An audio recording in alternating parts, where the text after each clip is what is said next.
Hey guys, I recently put out a video for 2 tips to improve with every single weapon. As some of you may have realized from that video, I suck at the switch axe. However, I took everyone's criticism to heart and decided that I should spend some time on the weapon if I wanted to get better at it. I spent the better half of my waking hours the past week grinding with the switch axe so I can come to a better understanding of the weapon, and I have come back with this moment, my redemption. I want to spend this video talking about 3 new things I learned and how they pushed my switch axe gameplay to the next level. Let's start with mobility. Generally speaking, switch axe attacks all feature little mobility, sacrificing a lot of movement for stationary, high damaging attacks. However, after playing around in some different hunts, I found a few strategies that worked for me to deal a respectable amount of damage while staying mobile at all times. The first thing I started getting used to was the Fade Slash, and the Fade Away Morph Slash from Sword Mode. This attack saved me from numerous carts, as the backwards movement was indispensable when attacks came from certain angles, being available out of almost every axe attack except for Wild Swing. The Fade Slash became a staple of a lot of my punishes. I found myself going in with the axe mode for a few quick cuts, followed by a Fade Slash as I believe the monster is about to follow up with its next attack. Up until the Iceborne expansion and the introduction of the Slinger burst, the only mobility coming out of Wild Swings was the Morph Slash, forcing players further into monsters' attack and possible danger. Thankfully, the addition of the Slinger burst fixes that issue. This brings me to my next topic of discussion, the Slinger burst.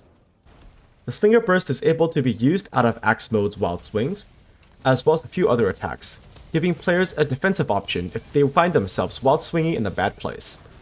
To tack onto that, the Slinger Burst can chain into a Fade Slash, giving players a follow-up backwards mobility, and can infinitely loop, which gives switch axe players offensive options to chase monsters that use a slow displacement attack, such as Fatalis' S-shaped flame while on 4 legs.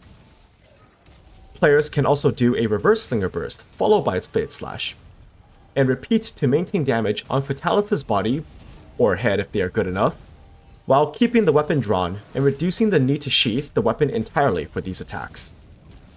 In addition to ideally not using sheath, another thing I had to adapt to when playing the switch axe was constantly morphing the weapon as I progressed through all the hunt. Quite often, I found myself thinking I was using sword form when I was in axe form, and vice versa. It also does not help that using slow attacks like the ZSD stab, when I was hoping for a quick upswing into Fade Slash, usually has me posing awkwardly in front of my team, while the monster pummels their faces in.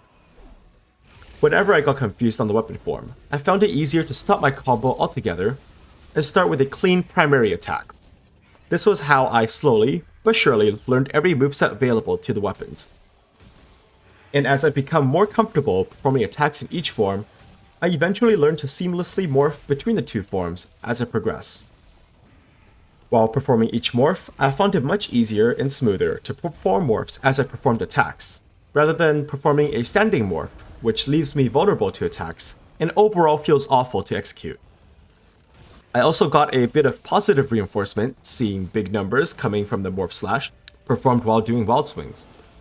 Although it takes a long time, the damage is nothing to scoff at, and it easily puts out around 1000 damage within the span of a few seconds. My preferred morph back into axe mode is the Fade Away Morph Slash, which lets me reposition myself, while performing a quick, medium damage slash. Nowadays, I only allow myself to do a stationary morph into axe mode after completing a ZSD as a finisher for a full punish combo from sword mode. I have previously mentioned my distaste for ZSD spammers, and I'm not going to go back on my word. I find an over-reliance on ZSD a very lazy way to deal damage, and gives up on a very strong damage option while in sword form in exchange for a consistency in mediocre damage.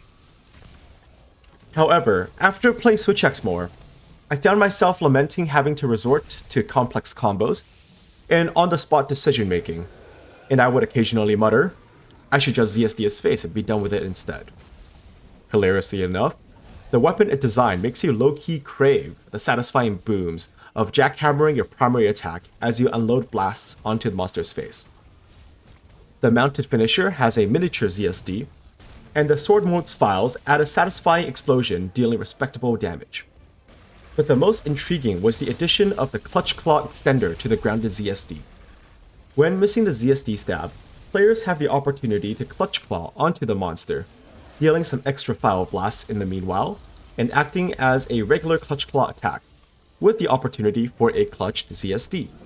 Unfortunately, there isn't much use for the attack, since the best times to stab are right before the monster moves away from a punish window, and you're usually right in front of them during those cases.